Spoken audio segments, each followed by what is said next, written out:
Well, fes yma, mae hasib caldyding eich Facebook yn diw homa y fechgyn iawn agos gafn me lesgo na chwrin goyn y chreurig bio lesgo fel Politest Riot English Technologies. Welcome to all of you that are joining us on Facebook today. Apologies that we weren't able to broadcast live, but as you'll see, we have managed to record our reading, and so it's great to have you with us, albeit on Highland Time. So, as you know, my name is Marcas Mac.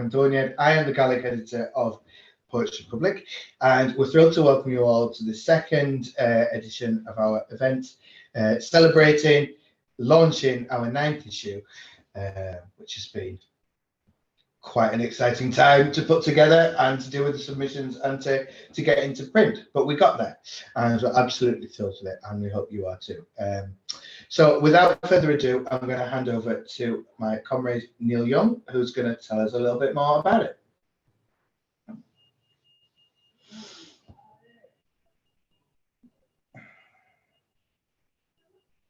Hello, right, hi. Can everyone hear me clearly? Yeah. We've got the technical bit out of the way, first of all, that's great. Happy to introduce issue 9 of the Poet's Republic, Poblachd and Bàrd. An exceptional issue, we think, with very much special emphasis on Gaelic poetry and Gaelic culture history, and it is a commemoration of the radical legacy of Memoriam and Oren, I hope I've pronounced that correctly, and on her bicentenary, which, although it seems we have to thank Marcus for raising this, because he was the one who flagged up that this was an occasion that really should be commemorated and marked, not least because of her significance when she was in her own lifetime, but because of the way that her writing and the issues that she touched on and raised still resonate with contemporary Scotland, especially in terms of battles for land and for freedom, because, you know, we're still arguably, depending on your political perspective, a colonized country. So I feel as if it's one of those things, a bit like should have his name in the masthead, you know, the Poet's Republic with Marcus or Bàrd, a bit like a Star Trek film, you know, that would have, you know, like the Wrath of Khan or Spock's Nemesis, something like that. The Wrath of the Bàrd. The Wrath of the Bàrd, you know, because his imprint's all over it, and we really have to thank him for that. And he's written a scorching article cum essay within these pages that has really, it's really raising points that need to be said about the not just the neglect, but the sham representation of Gaelic poets and Gaelic culture in Scottish literary circles, and how that needs to be addressed. And really the startling thing about, one of the most startling things about this essay is that it needs to be written, it needs to be said in the year 2021, and it's not being said anywhere else. So we're really grateful to Marcus for that, and we think he has done a great public service. So I'm not going to really talk about the magazine any more than that, except to exhort people to get on our website and buy it. It's still only £5, and it's an exceptional magazine. It comes in newsletter format. We think it makes a significant contribution to Scottish poetry and culture, and that it's doing things that no one else is doing. So he's asked me to read a couple of my own poems, which doesn't happen too often, but I'm delighted to do that. I have a wee pamphlet coming out in August with 9 Pens Press called After the Riot. So I'm going to read a couple of poems from that. And this is called The Night That Peace Broke Out.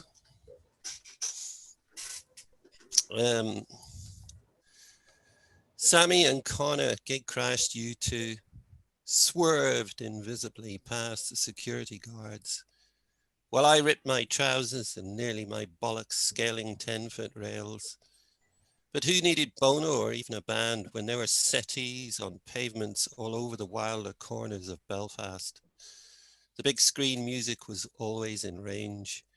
Ghetto blasters and braziers took over side streets, and the Lagan banks ribboned through the dark for me like a guiding soul.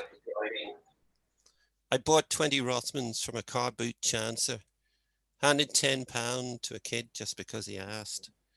And before I hit midnight's last orders, was floating down Great Victoria Street as if I was drunk on the very air.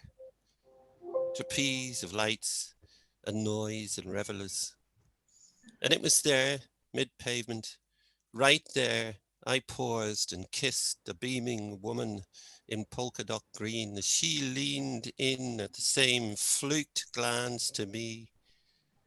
We said thank you, then left, that's all. Thanks for exultant memory.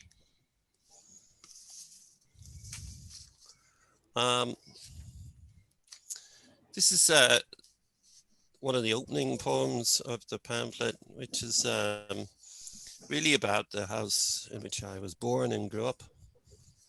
It's called Dust. I'm just going to read these two and then pass on. In time, they all stopped here. Those folk we called our family or made-up clan, from half cousins to uncles of aunts, sailors and navvies with oversized yarns, women in floral 60s skirts and head scarves who got their bags from the market stalls. They wiped their feet on the front door mat. All their histories passed that spot, then filtered through to the living room fire and kitchen thick with tea and talk. This was my mother's refuge from Orangedom. She carried her Dickens hardbacks from Yorkshire to Belfast, as if their touch might be her last thread to a civilized world. My father, once a latchkey kid, stood on the landing in dripping overalls when I was born, halfway through his evening shift. He'd ran 3 miles in a deluge, swerving cars and buses from the gasworks to Ballysillon's new estate. Granny Lizzie arrived with a cough that stuck like knotted rope to her lungs from 1920s TB. My granddad like a stray dog with his whiskey eyes. His own father in final years, tramping brogues on twisted legs that once had moved loose knee across the Somme. These men who tripped from war to civil war and back, they palmed their curses onto their daughters and sons. Here as well the priest, afflicted neighbours sang at New Year. My mother slipped them cake and clothes in hushed insistence at the door. My brothers larked with me in Liverpool shirts for our first Coca-Cola snap. And then as fleet as shadows they were gone. Though they brought all this land's fierce history to a single spot. Half myth, half real, troublesome and warm. Too proud and fast to grievance, garrulous and thrawn, god-drunk and heathen, intoxicating with their strange lyric tongue. I hold them bittersweet as a song I did not know I'd memorized, though 40 years have passed since anyone kicked the carpet dust, and I am all of that house that now is left. Thank you. And now Brilliant, we're thank moving you, on Neil. to Spellbinding. who's next? Well, we welcome poets from all around these islands for this event. We've got poets in Fife, in Worcester, in Ireland, and it's to Ireland that we go today to welcome Jessamine O'Connor. Hello. Hi, Jess. Hi, thanks for having me. Okay, well, I shall read. I'll start off. I'm going to read a few poems, but cut me off if I go over 10 minutes. I'll start off with the one that is in the new magazine, because it is a really great magazine, as always. And I'm delighted whenever I have a poem in here. So I'll read this one. Visiting hospice for light relief. By good fortune, my friend is in the hospice. At the same time, my daughter is in acute observation. So when the nurses come to do something, I can't stomach watching. Puncture her taut adolescent belly, or grapple with taps they've made of her veins. At those times, I can drift cooperatively away, click myself out one door, then two, then follow a tape line of yellow, green, and red, trail the Rasta colours with a chuckle, through the foyer corridors and past the cafe, never stopping, past vending machines, water feature, TV area, past the volunteer in our high-vis who knows me now after only a few days. Love for her, emitting into the dense air like light waves, past the noise and waiting, and into the old part of the building, over its heavy marble speckled floor to the last door. Wide and wooden with a clunky button intercom, someone has to let you in. Here it's quiet, dimmed, solid. The floorboards are full of sun, and round the first bend is her bed, right beside the nurse's station. Here they always smile. There's flowers, cards, curtains high and white like enormous wedding dresses, and my friend in her luxurious chair, or sprawled on the bed with a life of its own. We cackle, and she recalls all these episodes from her life which I never knew and no one could have guessed. And she says it's funny, how she wishes she thought she was dying years ago, because this has been the best few months ever. I catch myself almost envying her and try to decide, returning along the trail of tape, what to do with what is left. And that is from this magazine, which everyone has to buy. And I'm going to read one that is from my new book, but which everyone also has to buy. But this is one that was in the Poets Republic, maybe, was it last year? So I'll read that one because it was also in the Poets Republic. And it's about why there's no point in telling me to watch documentaries about Gaza or anything traumatic after about 8 o'clock, 9 o'clock at night, because I have a cutoff point with things. And my kids call it a life hack. It's like how to keep yourself above water. Watershed. Learning to live in the world we live in without drowning means choosing canned laughter over one day in Gaza because it's 9 o'clock. And learning to live to sleep means that. It means no news at night, no documentaries about airstrikes, refugee camps, or hereditary poverty. No children growing in rubble or dinghies drooping into turquoise seas. Learning to live means avoiding history, current affairs, any futuristic programming, and definitely steering clear of climate, topsoil, bees, and language. Learning to sleep means closing your eyes to the world at night. There is all day to scream. And I'll read another one from this. Oh no, I'll read another one. Oh, it also comes with lovely pictures. I want a big plug for the book.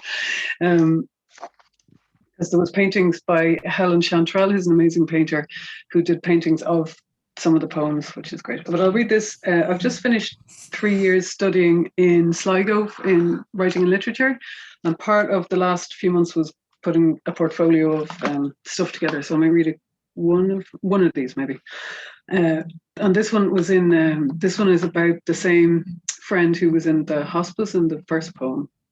And this is about, the title of it is one of her paintings. She's a lady of many, many talents, including painting and writing and modelling, Carol Jane Wilson. And you'll be glad to hear she's still very much with us and defying the medics. Forest fire. The night is out. It swarms the air.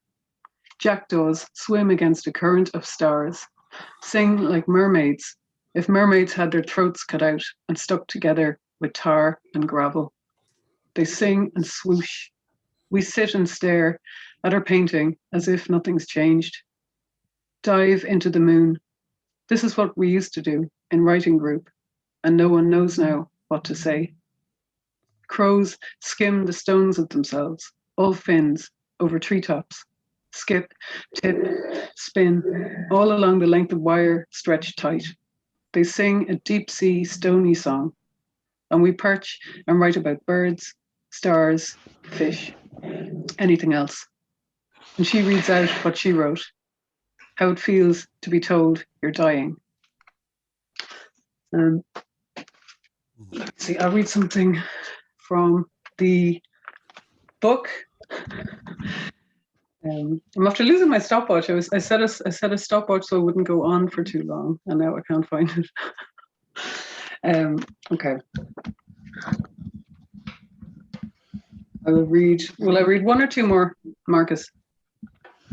Oh, I think just give us both. We're very relaxed today. Like try for it away. Okay. This is also in the brilliant book with a lovely picture. Yeah. By Helen Chantrell. And this one is Meet Me for Coffee. Meet me for coffee. Not a cup of tea, a pint, or just meet me. Because I want to wait awkward at a counter beside you, with the steam spluttering, the espresso machine knocking, and our overdressed elbows almost touching. I want to sit opposite you at a small table that can never be small enough, absorbing the heat of your hidden knees and then eyes as I catch you, watching me lick the froth off my lips. I want us to be both fiddling with our round white cups, thumbing the holes that make the handles, intense with conversation while idling our fingers around and around those curves. I want to be alone with you in a clamorous place where no one will notice what's not being said. That's why I say safely, meet me for coffee, instead of suggesting something else. Okay, I'll finish with something else. Pardon me. Where's my disorganized? Yeah, so I will plug this book again and the magazine, which is great. Okay. Forgive me. This is shocking. Oh, okay. I'll read this one, which is a bit long, but it's not too depressing, so that's good. When I grow up, I want to be nobody. I want to say all the same things as the people around me. I want to believe whatever everyone else believes and be happy enough with the way things are, however they are. When I grow up, I want to be fashionable. I want to throw away my clothes every season and wear what's new. I don't want to think about who makes the clothes or how young or exhausted or mistreated they are. I want to be cool. I want to upgrade my phone just when I get used to it. I want to drive a new car or at least have a new number plate. I do not want to look like some weirdo in and out banger wringing her hands about aluminium mines and the oil industry. I want to just drive. When I grow up, I will not age. I want to own shelves and shelves of cosmetics, all tried and tested on rabbits and pigs, just so I'm sure it will work on me. I'll hide behind a skin-toned wall and paint on the mask, whatever way's the way at the time, so no one would know I was somebody different. I want to be them. When I grow up, I want a house you could eat your dinner off, the kind you walk straight out of and no one would know you'd ever lived there. I don't want any books on the walls, blocking my annual catalogue paint job. And I'll be so busy tidying, I won't notice the day passing or the years. When I grow up, I want to be married to someone presentable. I want to wear a diamond ring and be proud of those children who waded in mud 12 hours a day mining and dug with huge shovels in blood and gunshots just to make my ring possible. When I grow up, I want to go to Mcdonald's or KFC or wherever. I don't want to be a bleeding heart animal lover, tree-hugging nutter. I want to eat shit. When I grow up, I want to sit on the fence. I'll never argue or make a scene. I won't be protesting warplanes or boycotting Israel. That stuff is for loonies who still think little children are worth more than money. I won't complain. When I grow up, I won't think about things too much. I will look blank if anyone tries making me care. I will not be drawn into some emotional reaction over the earth. I will be detached. When I grow up, I want to understand why the economy is more important than water, why fracking companies can tell all those lies, but I want to believe them. And when I grow up, they will be right. I want to live a long life with no scandals. I want people to say over my grave that I was decent, never made any trouble or a show of myself, that I kept things nice. I want to walk away. I want them to walk away talking about something else already. I want to fade from memory, to have made no waves. I want to be nobody, nobody special. Thank you.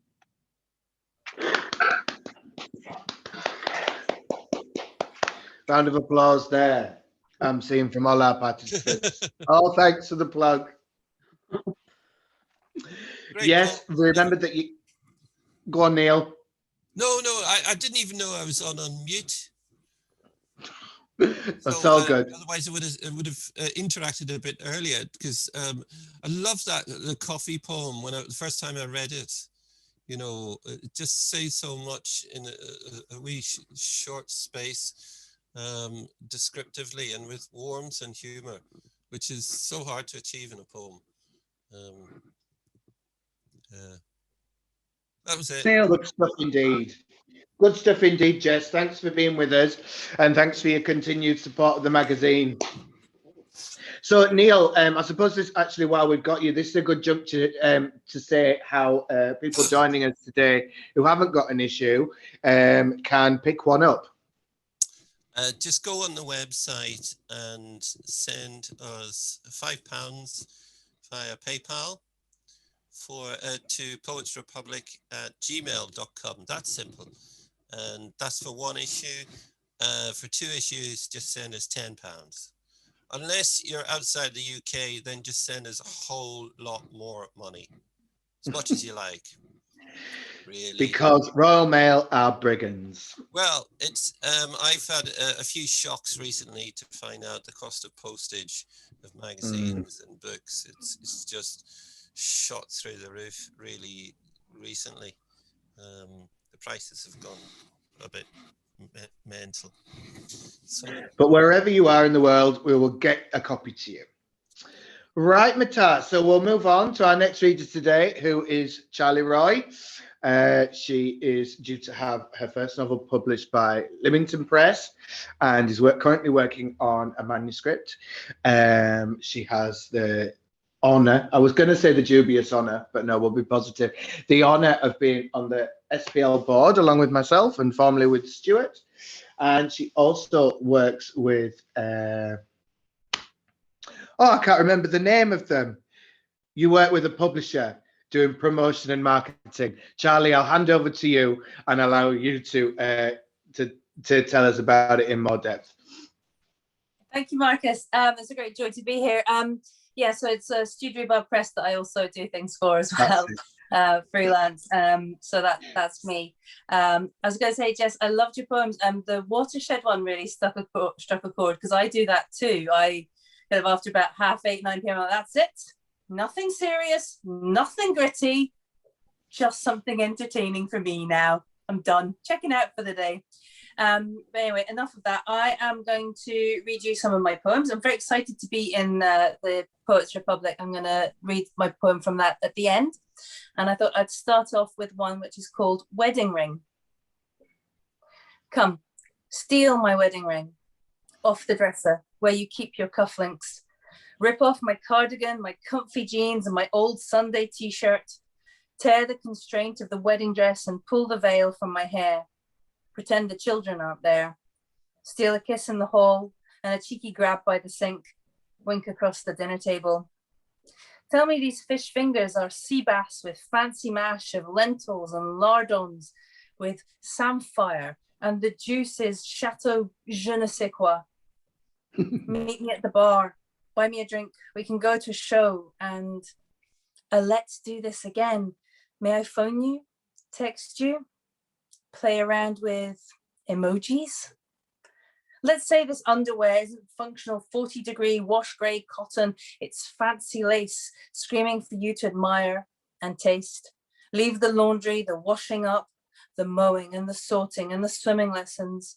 Waste Saturday morning in an endless embrace and watch a box set snuggled up on the sofa. Put aside father and mother, husband and wife.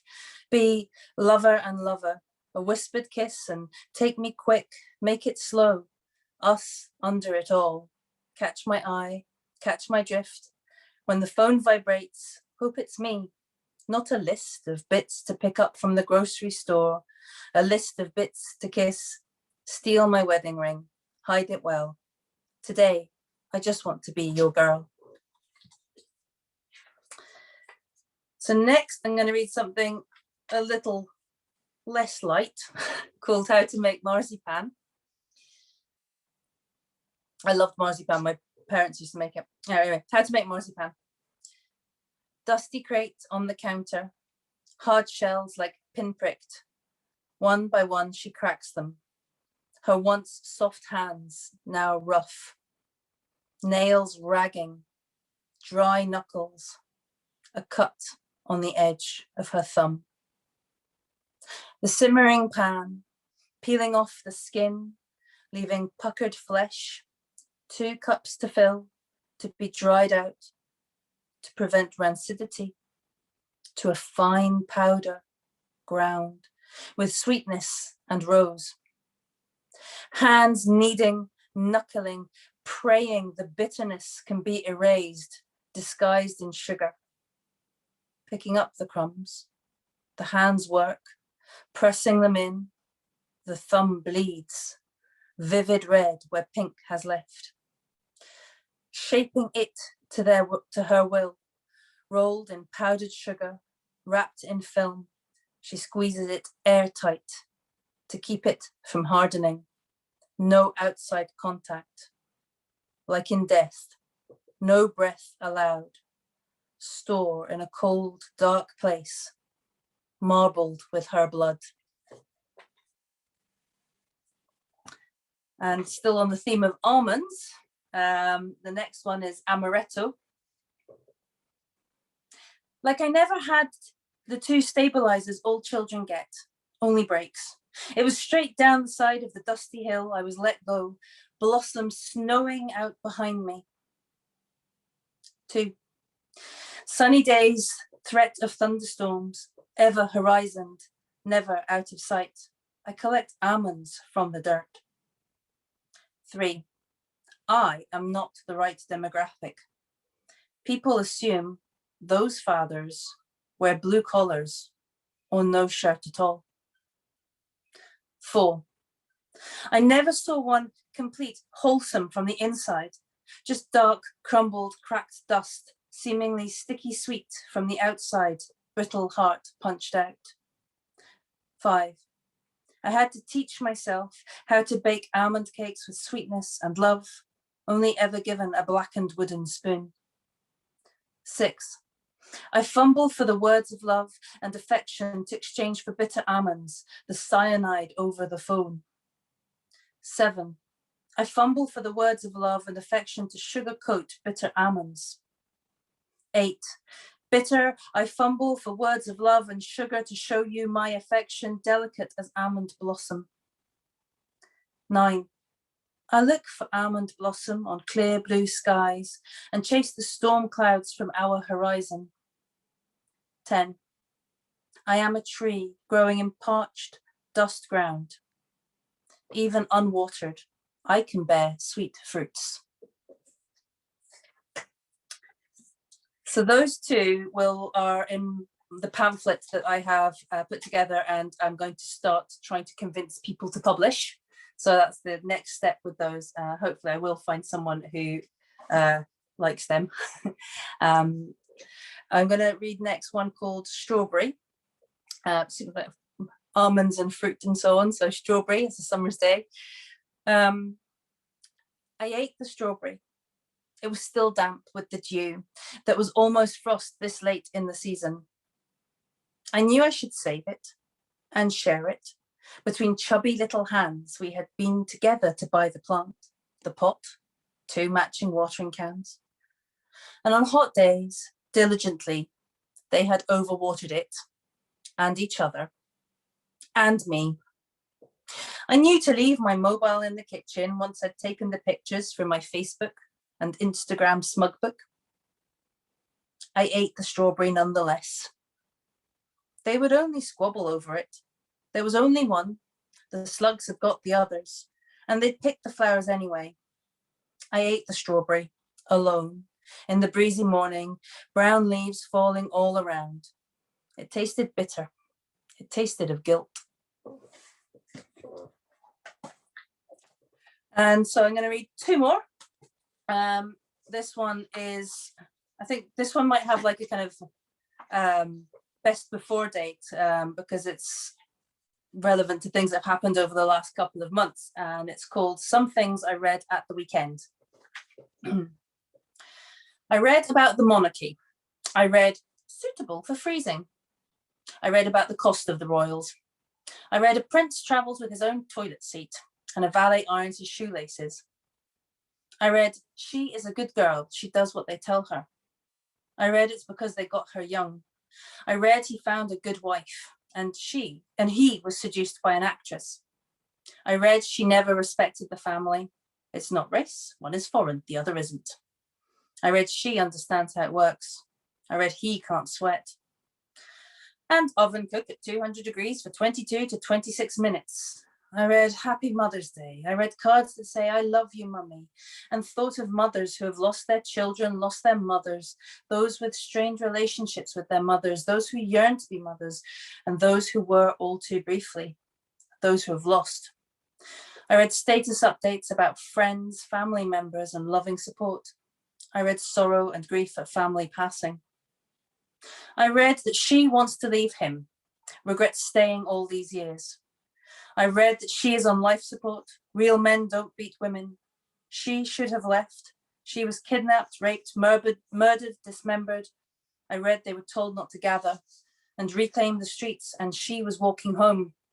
I read the police managed to allow crowds of football supporters. Shame women aren't statues. I read it happened in her home. I read used by dates and best before dates. I read that he is ignoring the court order again. I read my boys made me a gorgeous card. I read I should never have had children. And my kids are my whole world. Gentle rejuvenating face wash and men's invigorating body wash. I read not all men, not all sharks, and stand back, dad's cooking. I read the instructions for a family board game, and I will raise my boys to be gentle, I will empower my daughters, and I am blessed with my boys. I read They're Expecting a Baby. I read the donut menu. I read a bedtime story. I read an email from the school. I read the children are back to school. I read the names of all the children who died in the Dunblane massacre, the words aged 5 carefully bracketed after all bar 1 aged 6. I read the match score. I read the players needed to work better together. And I read We Rise by Lifting Others. Thank you. And I shall finish on my one from this lovely magazine, which is an honour to be in. And it's called At the Theatre, View from the Window. Curtains open. Through the pane, autumn leaves, squirrel up a tree, cat melted atop a wall. Winter coat, scarfed up, arms stretched to bursting bags. The teens blow shared smoke at the gate. Neither in nor out, not quite halfway. Tuba man honks, beanied student raises chin, soap suds of washing up.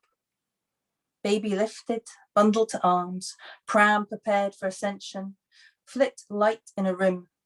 Mother changes nappy, sighs, her hand on the small of her back, the other to her forehead, back to the task at hand.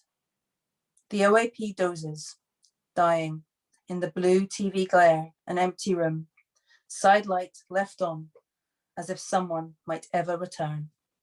The curtains close. And that's me. Thank you. Hey, round of digital applause. Thanks for sharing your poetry with us, Charlie. That was beautiful and beautifully delivered as well. The comment section has been lit up here. The juxtaposition of the news items in your penultimate poem being remarked on there. Thank you very much for being with us. So this brings us up to, well, we're almost at the halfway point. We will be when I've shut up. I thought that I would just read one of my poems, which was commissioned by Shug for a project of his called Dead Good Scott. So perhaps tell us a little bit more about it himself when he features on the bill a little bit later. As you know, this issue is celebrating the bicentennial of Mary Vaughan Oran. In the Gaelic tradition, we have a whole host of fantastic female poets down the ages. And one of them is Mary Nín Alistair Ruai. And if you don't know anything about her, she was the nanny of the chief of Dunvegan in Skye, who disallowed her from creating poetry both within and out with the house. So in order to fox the chief and to be able to continue to compose, she would create her songs and her poems standing in the doorframe.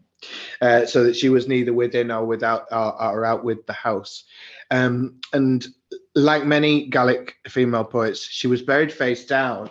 Some of those burials, like Mairead and Clochline, are believed to be anti-feminist acts, whereby the female poet was buried face down to prevent her from composing even in death. But it appears that Mary Nín Alistair Ruai actually chose to be buried like that, which is fascinating to me. So here we are. Smid Iachlan. Machinjachan ed Mary Nín Alistair Ruai. Build forward for Jack Lear, Clearman, could he smid Diachlan and Stoch and Tolov, a year as two for him faz fear, for him brish gaclach, agus toos na heglish, o Lord Marcas Mac. Kalish donade, shin for an driagdu, mar a year hain, derim she Dachlan, a garach gach fjornen, a could cree for Rúsk na Crunja, et a rodal agus Dunvegan. The quick of teeth in memory of Mary MacLeod. Face down below a gneiss snab in St. Clement's, the quick of your teeth enriches the soil encasing you, where the pasture, the stone, the church tower erupt as from an empty gum, a chalice for the sky. There you remain, lain as per your request, your wit and words nourish every blade of grass, quiver under the earth's crust, from Rodal to Dunvegan. So there we are, celebrating another Gaelic female poet from our canon. I'm going to sing another song that was written by Murragh, who was from the Isle of Lewis. He lived just outside Stonehaven, in a wee village just outside Stonehaven. Known for wearing, known for many things, but for wearing 2 pairs of glasses at once. He was some kid, was Murragh. Written some of the best Gaelic songs of the 20th century, anyway. And this one's called Can and the Gael, the language of the Gaels. Chaben snachgus yn rohig fawr, chaben cran y ger fw y fonied, chaben tushgus yn gael yn fonied, ach yn gael fan efli yn fonjes. Blood ag stoch agus fref, can and moreb small way. Hick hooking, hick cordum go shears, gus yn planchin iawn can and them fein. Hick hooking, hick cordum go shears, gus yn planchin iawn can and them gave. Where he chiffer fairly so glown, Bochim chucked Gaelic a hind, ach spin at the revas known, not your Gaelic ha can and the goin, Segel to crachon and sound. Steed majors his colonels doing. Hick hooking, hick cordum go shears. Gus an clenching down cannon and fame. Hick hooking, hick cordum go shears. Gus an clenching down cannon and gate. Get hecky le best na glean. Get scown and juke on your dinas mo. Oh, ik gave at the door. Get ik draai walken en bo. See her Jelan and sheer. She has down Kirchheintchen boy. Hick hooking, hick cordum go shears. Gus an clenching on cannon and gave. Hick hooking, hick cordum go shears. Gus an clenching on cannon and gave. So as talk a met gale talk no work. Lenach in Grembrew is dawn. Gale talk as in jay and the royal. A charge to us a let cannon is cure. Speak by Alex spirit is glue. The earth in your night of vost. Hick hooking, hick cordum go shears. Gus an clenching on cannon and fame. Hick hooking, hick cordum go shears. Gus an clenching on cannon and gave. Tapalef. Henakwe. Ach, modern time. Okay, well, Hannah, unim gas a kuyu falt a chud idir náfars agus she Deborah Moffatt a bhaine stop Vermont a ha ní stéite anna FIFA agus ha Deborah ag grúnfastach also ag hangam blianachin agus dúis go leor a chosna cúteach galasach dúis dánlach léite agus dúis na básach ag fish leorichin vala na huike ha ag Cochrinne oud Gaelic also a young goodage again Dan Nandul. So it's a pleasure to welcome our next poet, which is Deborah Moffatt, originally from Vermont but now based in Fife. Deborah is widely published in both Gaelic and English. Her latest collection is in Gaelic anyway, it's Dan Nandul. From Claude, I think. You'll correct me if I'm wrong. And Deborah's won a great many awards, including the Mcdonald's of Slate Prize, based at Selmarostig, and the Wigtown Gaelic Poetry Competition, at least twice. So, without further ado, I'll welcome Deborah. Hello, can you hear me? We can indeed. Lovely to see you. Great. Haró fiúsacham muhéin sin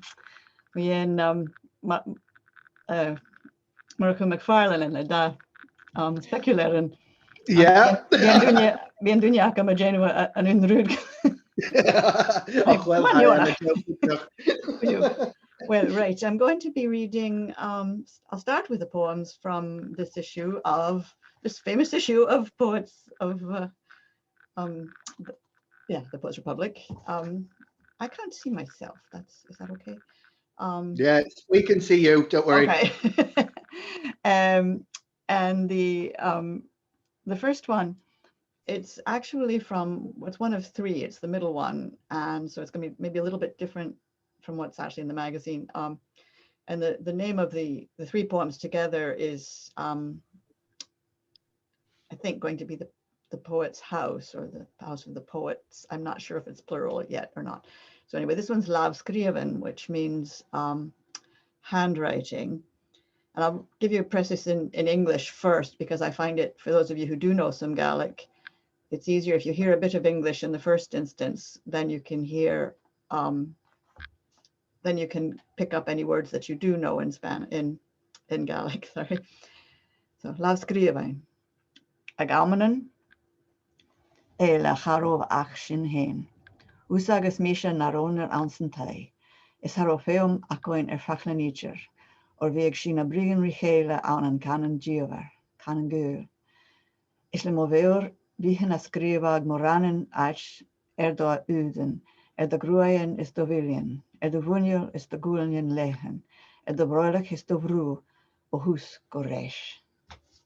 Oh, I didn't give you the translation, did I? After all that. At other times, there was nobody there but us, you and I alone in the house, and no need for words, because we had a secret language, a language of love.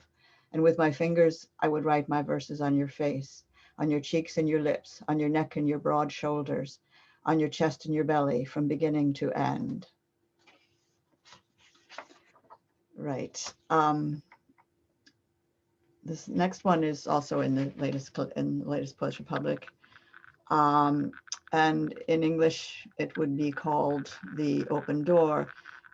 People who know my writing might have noticed that I write a lot about my father, who died in the Canadian, well, near the Arctic Circle. He froze to death up there.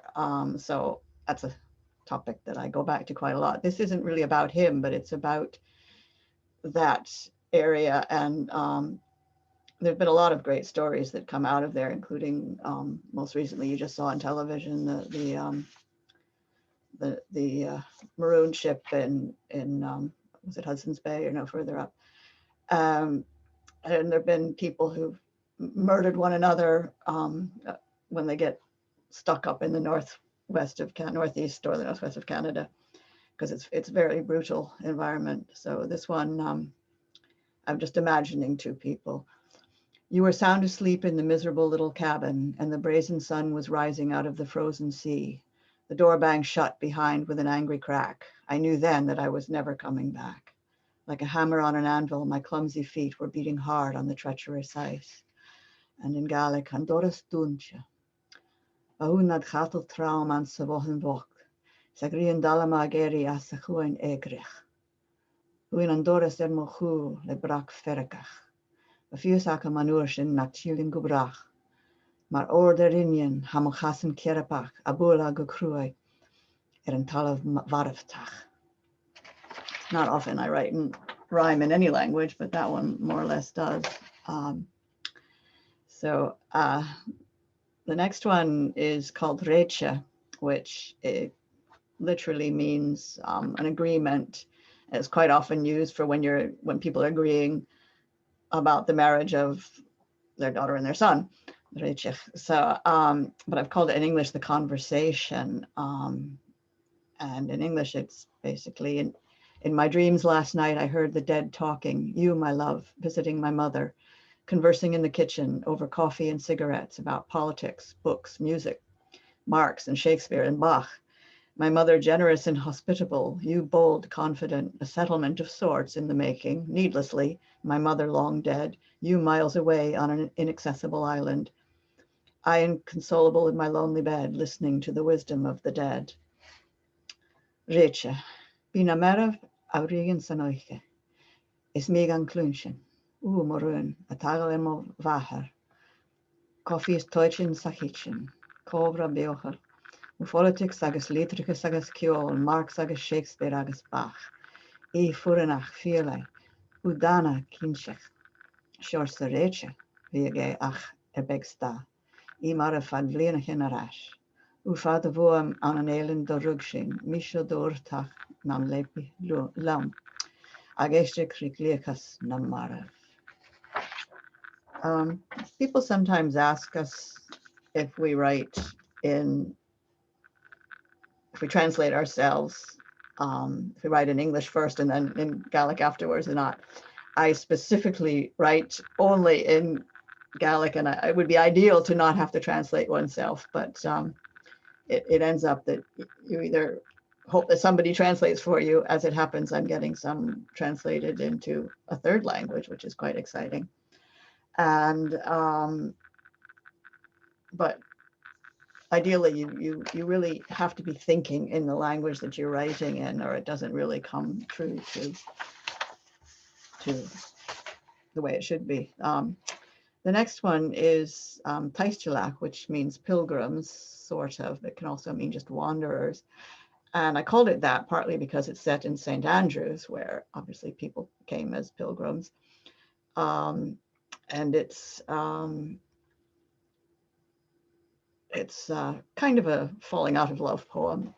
So it's, over there you rush along while I on this side of the street take my time. A sooty mist floating through the town, black tears falling on the pavement. And I remember how we would walk together on the shifting sands beside the River Eden.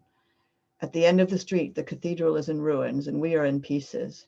Me here, you over there, far from me, the darkness of centuries between us. So those of you who know St. Andrews will know some of the history of the city, it is a city. Taistilach. How a koisha gulua howlan shin, mishan nam hab tuf shil na thraja. Kior salach a sneev tronavala, Georguva a tuchi mera chauser. Agus cunyaca mara koisha start over that one. Agus cunyaca mara koisha cola, et rai chutlajich, lavri avan agin. A count the thraja, a cather eglish, ina tufta shinyer narbloyen.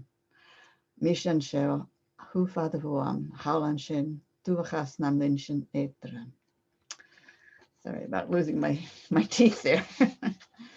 The last one, well, I think the last one, Rothra. This one, it kind of got born because one time we had a very early frost, and there was lots of big leaves just hanging black on a lot of the shrubs and the trees. And I kind of salted that away. And then this poem happened. It's too soon. After the frost that came too soon in autumn, the leaves hung black on the trees like a secret semaphore on a sinking ship. We were too young and too much in love. After your death, my clothes hung black on my frame like sails on a shipwreck. Rohra. Anje and the reochig, a hanig rohra as tuver. Padulican dua and crocken na cruven. Ma hemafor giavang lonka dolfo. Mashinya roog is an angul rohram. Anje do baish, va ma udig duvach and crocken mochru. Ma huel lonk vrishik. Shinula. So I think I'll stop with that. Gydra hyn, a sy'n diolch Alun, Deborah Moran taing, agos ha sy'n hotolich y dic yn y dash. Wydela, agos taing son taing cwmoding fath yn blian i chyn.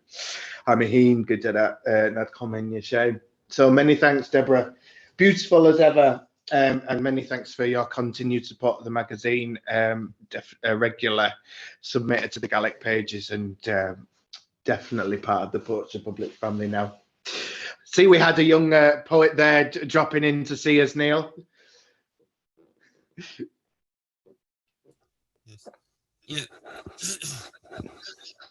Yeah, we had just had to evict an invader. Very nice. I've got a wee poem about her, you know, and about poetry readings. And Neil, your microphone. Got a wee poem about her and poetry readings and children and poetry readings, and I'll maybe save it for later. Yeah. All right, save it till the end. That'll be good. Yeah. Yeah. Because I'm about to invite Holly Miguel, and it's fantastic to have Holly with us. Holly has again been widely published in periodicals and in anthologies. Her latest pamphlet is out with Indigo Dreams, The Becoming of Lady Flambé. What an amazing title. I can't wait to hear about it. And Holly is also the co-editor of Atrium magazine, which is a fantastic place to find contemporary poetry. So without further ado, all the way from Worcester, I'm going to welcome Holly Gill. Hello, hi. Thank you very much for inviting me. I am unmuted, aren't I? Yeah.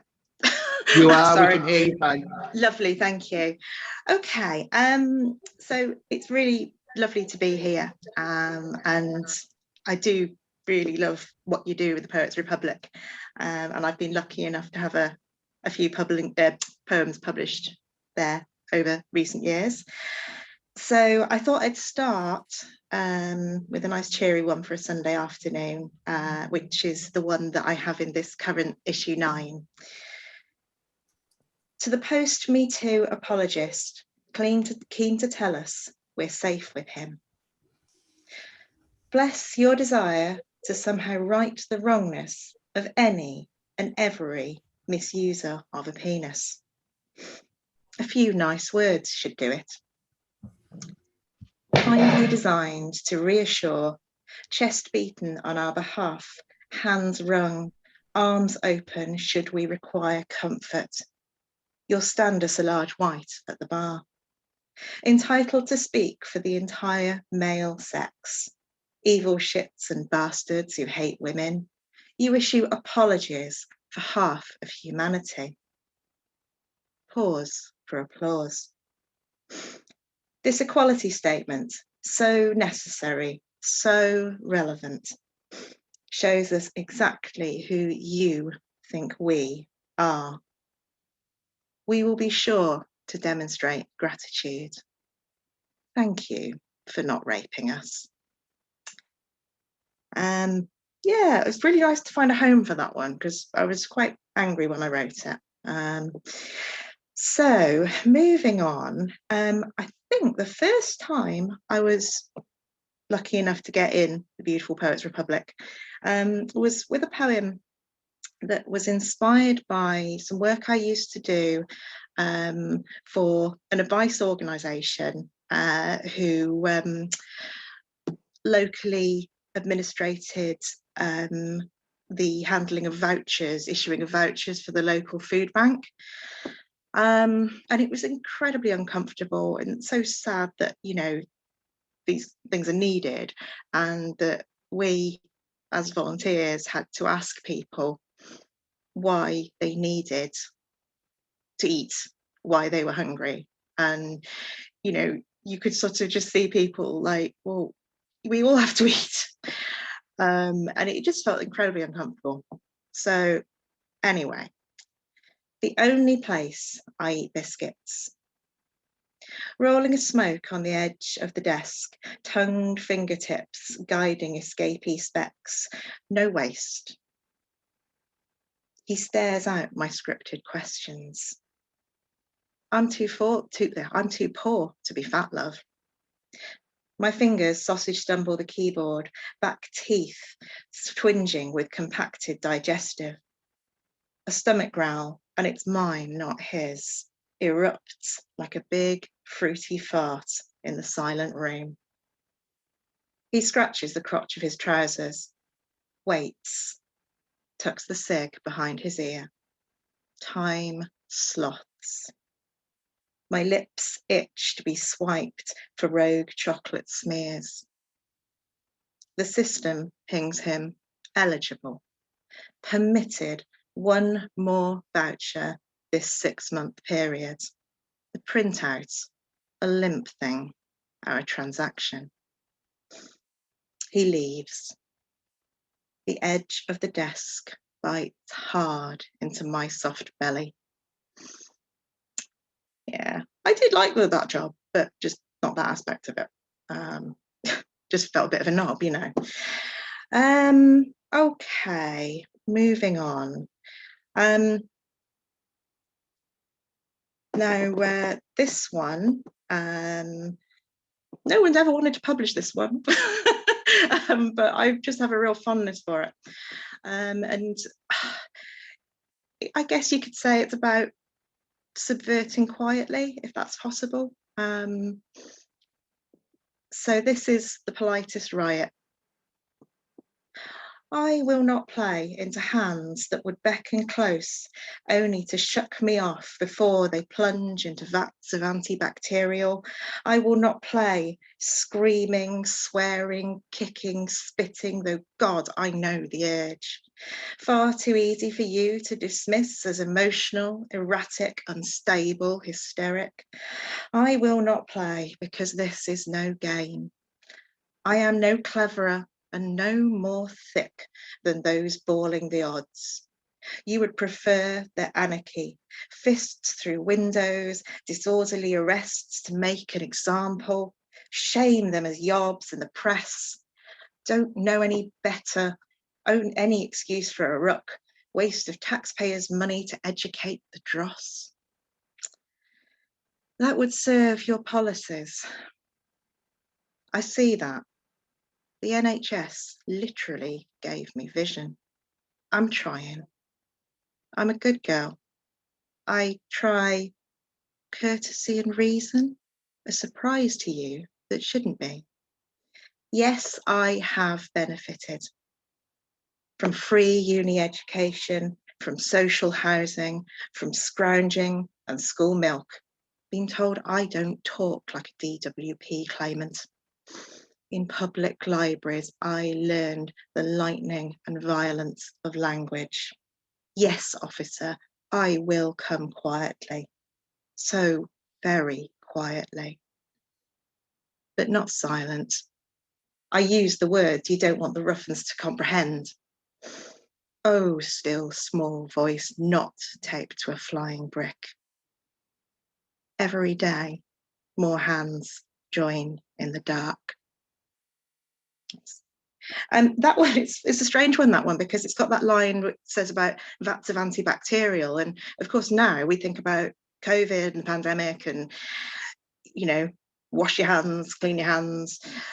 And yet that was written actually long before all of that. And it's sort of gained another layer of something. I'm not even quite sure what, but no, nothing to do with COVID. Now, there was mention, thank you, in the introduction of my pamphlet, The Becoming of Lady Flambe. Here it is, with a lovely fiery cover. It's available from Indigo Dreams, who very kindly published it, also directly from me. You can be contacted via a message on Facebook or Twitter. I hate the plugging of the books. Now, The Becoming of Lady Flambe is actually a fiction. Lady Flambe was inspired by a conversation I had with my partner over, believe it or not, a Chinese meal where there was a dessert option that was like a banana fritter that they would pour, I think it was brandy or something like that over, and then light in front of you. I think it was my birthday, actually. Anyway, I nearly set my fringe on fire because I got a bit excited, and we ended up talking about how it would be to fire eat and to juggle fire, and you know, sadly I can't do that because it would probably set the flats on fire here, and my neighbours wouldn't be very happy with me, and you know, that wouldn't be good. But Lady Flambe became, she was, you know, born, I suppose. So it became a kind of a coming of age story. You sort of kind of think, well, where did this person come from? What was her start in life? What did she do? How did she set along this path? You know, it's not really something they talk about in, you know, your careers advisors in school and so on. What would you like to do, dear? Oh, I'd like to go and juggle fire, you know. There isn't really a career path for that. So she's it follows her from childhood up to sort of young womanhood, I suppose, and talks about various issues surrounding sort of family, what family is, whether it's blood, whether it's the people you love, also themes of disability and sex and fire eating. And this poem that I'll do, knife throwing, a small matter. The summer I turned 16, Jolly Boy has a breakdown. So sad. The kindest and least scary of all the clowns. The ringmaster replaces him with a talkative Welshman called Leon, who throws knives in rhythm with 1950s jive. Under scornful starlight, he tells me I'm special and licks already wet lips. A bouquet of blades flourish from one hand, a signed photo of himself from the other. I've no clue who he is. Backstage, he eyes my built-up boot, thinks me oblivious. My spine tenses as his breath matches the uneven roll of my hips at each step. He'll take me on as his wife, he promises, the ringmaster. A deal done behind red curtains, used notes and gentlemen's agreements. Unlucky he has to leave the troop halfway across Norfolk. I'm not allowed to throw knives after that. Even so, a man can function with only the one ear, and a missing testicle is a small matter. Thank you very much.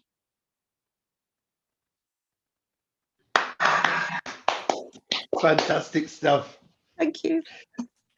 Startling mixture of wit and pathos. I loved it. But I don't know if I agree that the loss of a testicle would be a small matter.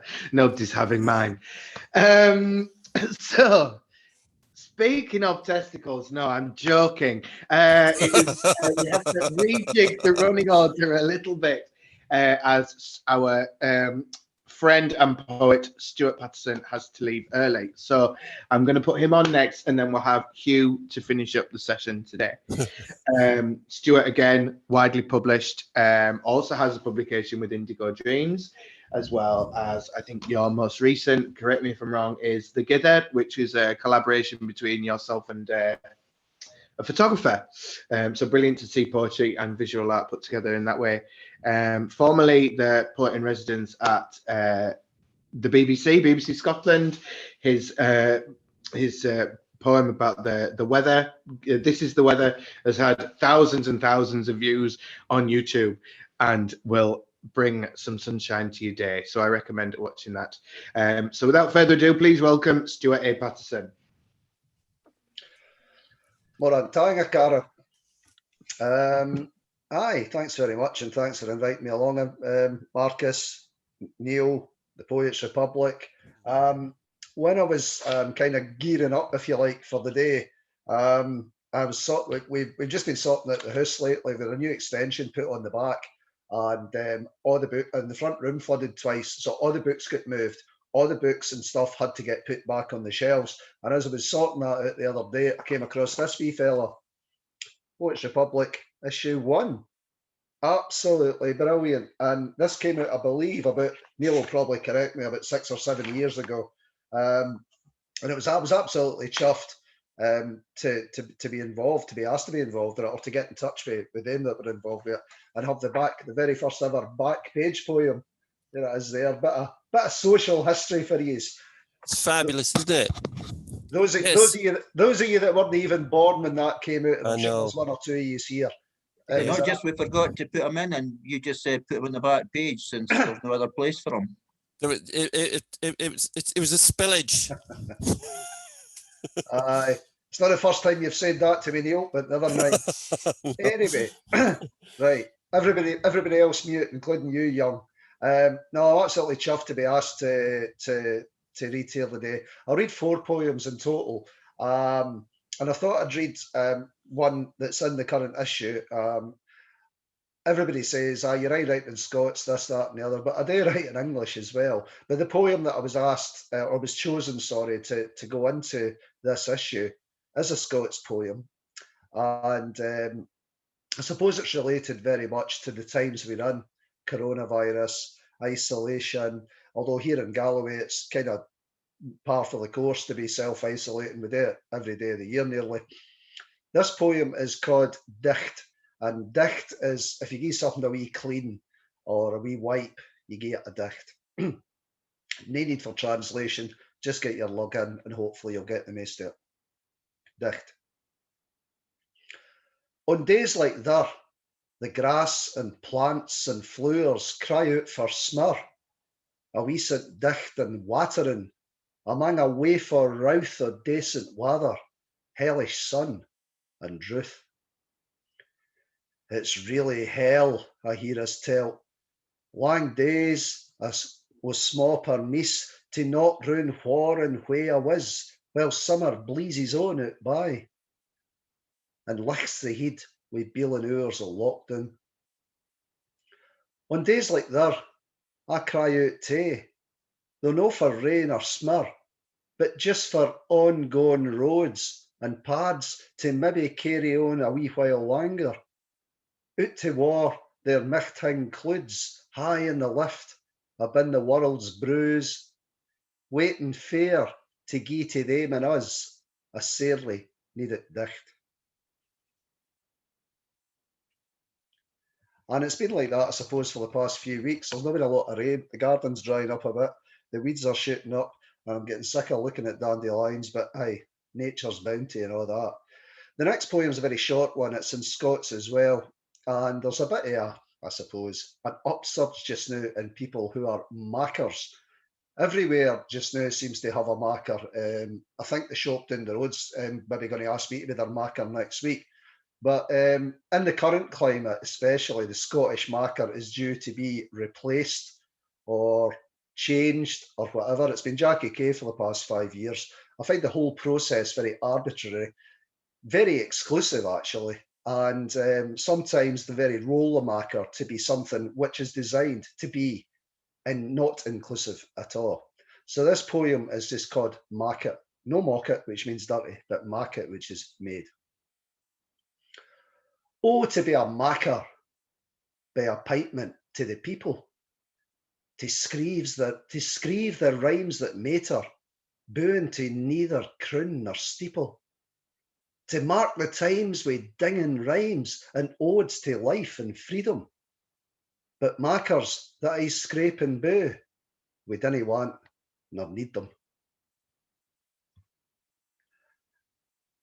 The next, I'd like to read a poem which Marcus was, thanks folks, Marcus was referring to this wee thing last year, right at the start of lockdown, called Together.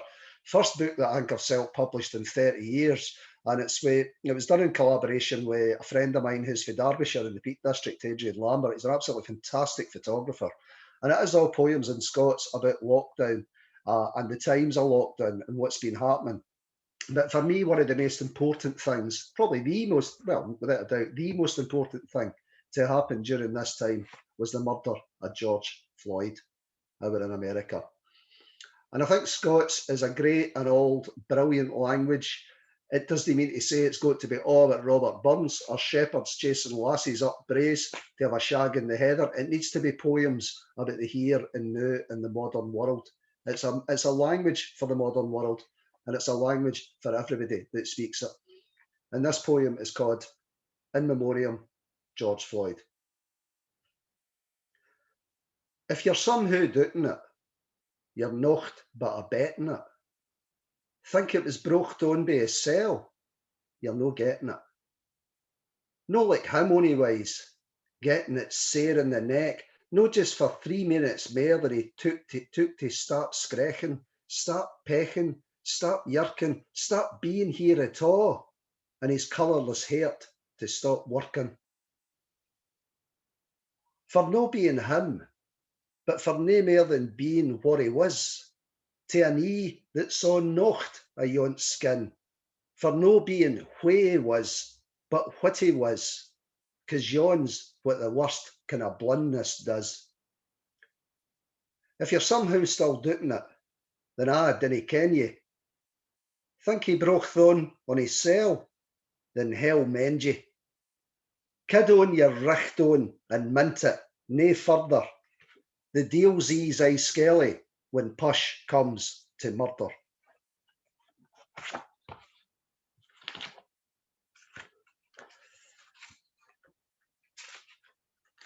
This poem, the penultimate poem, if you like, is in English, and there are a lot of current debates going on just now. I think we referred to by somebody earlier on around, shall we say, the role of men and the role of women in modern society, and the conflation of boundaries. I'm not saying any more than that, but let's just say that if you question certain things nowadays, you're not just cancelled, you're forgotten about, you're shut out, and you're locked out. And it's wrong, and it shouldn't be wrong. It should ultimately be about freedom of speech, and speaking truth is no hate speech. Speaking truth is speaking truth, and it's what poetry should be for. And this poem is called Women. They are not full of the coiled energy with which girls throw off boys, thinking them men. Rather, they know the truth, these women, that all men are boys beneath the belt, They know they don't have to force a rolled hip or jut a breast, but that these things are enough in themselves to draw the eye that wants. Time's for the taking with them, and then you'll know that time is what they make of it.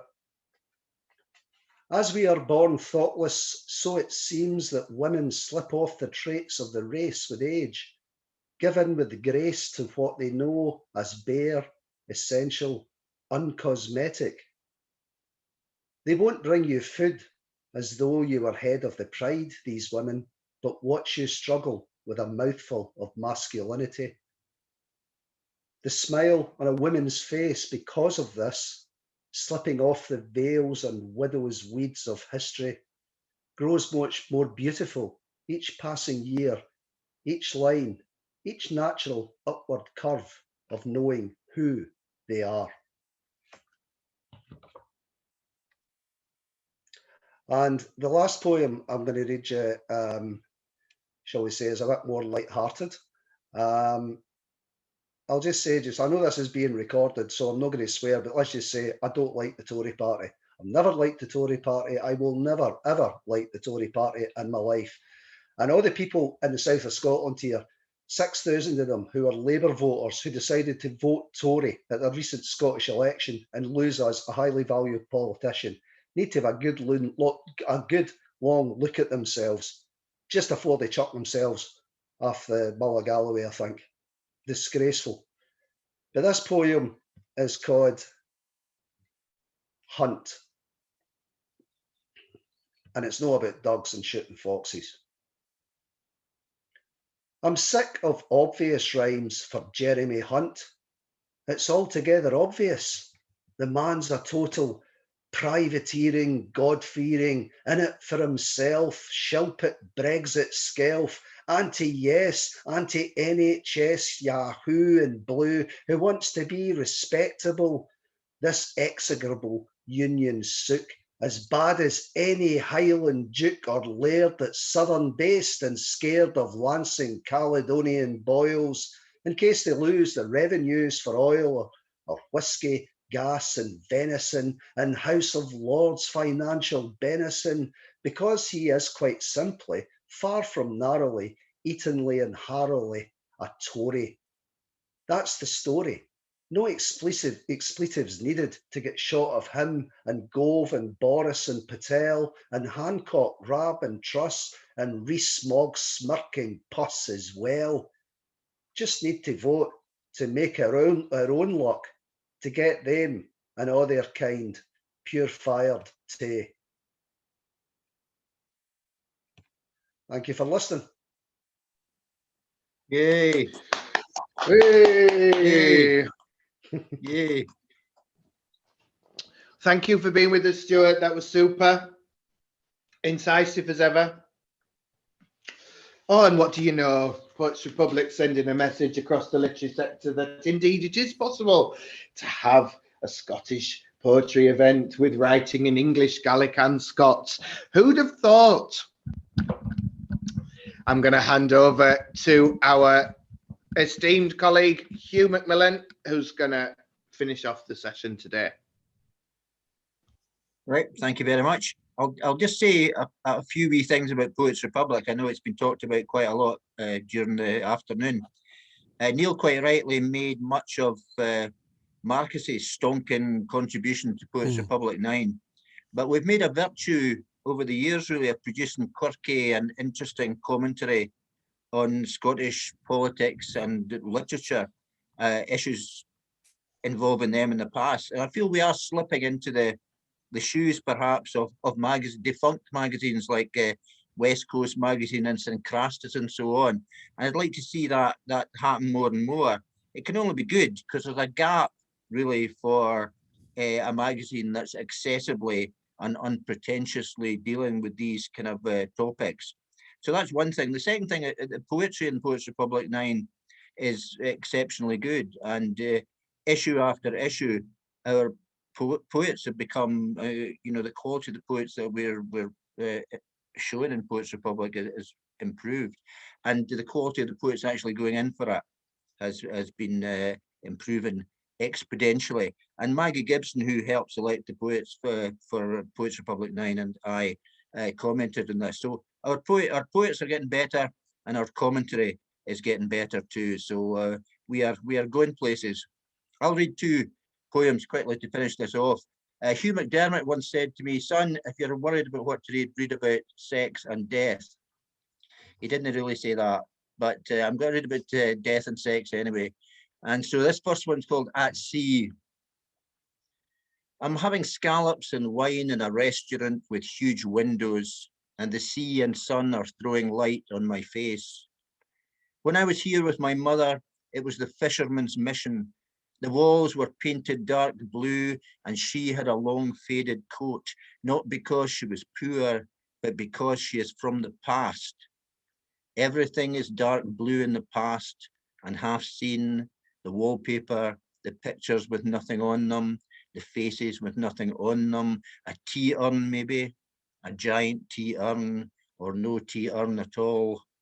The mind has one go, and the past is stuck there, rinsed by other stuff, old films, other photos. You or others think, hey, it can't have been like that, probably more like this.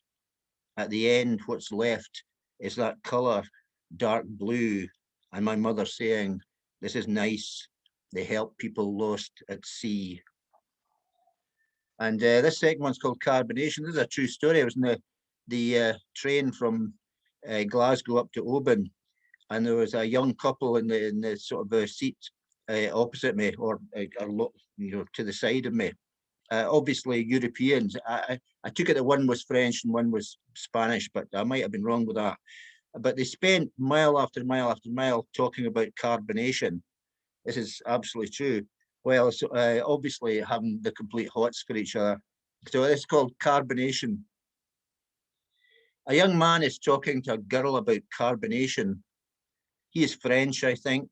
She might be Spanish, I'm not sure. They have a common language, carbonation, and have been talking about it from Glasgow to Ardluey. He has been carbonating for a few years, and it is a tricky technique. They are pressed close, but in a liquid way, changing shape as the tube of the train lurches through rain. Her hair is black on his shoulder, and he talks into her glistening ear, a hand on her waist, the short floral skirt.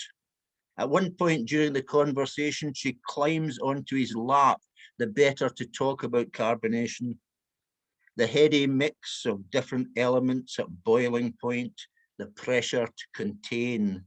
I have never properly understood the process of carbonation till now. Thank you very much. Thanks very much, Hugh. Fantastic to hear a couple of your poems. And thanks to all our poets for sharing their wonderful work today. We've had a really wide variety that really just does demonstrate the diversity of the poetry that we do publish every issue in the Poets Republic. I'll just bring in Neil again to... Neil, do you want to tell us a little bit more about our editorials as well that we publish, and then just remind people where you can pick up a copy of the magazine and subscribe? Well, I don't want to repeat the editorials because there's too much detail in them and they're quite nuanced. They are punchy editorials, deliberately so, and I think that Hugh has just touched on something that's quite important and has always been intrinsic to the Poets Republic, which is that it should never be tame. And we've always been a platform for poetry which we felt was necessarily, not gratuitously, provocative. And there's not enough of that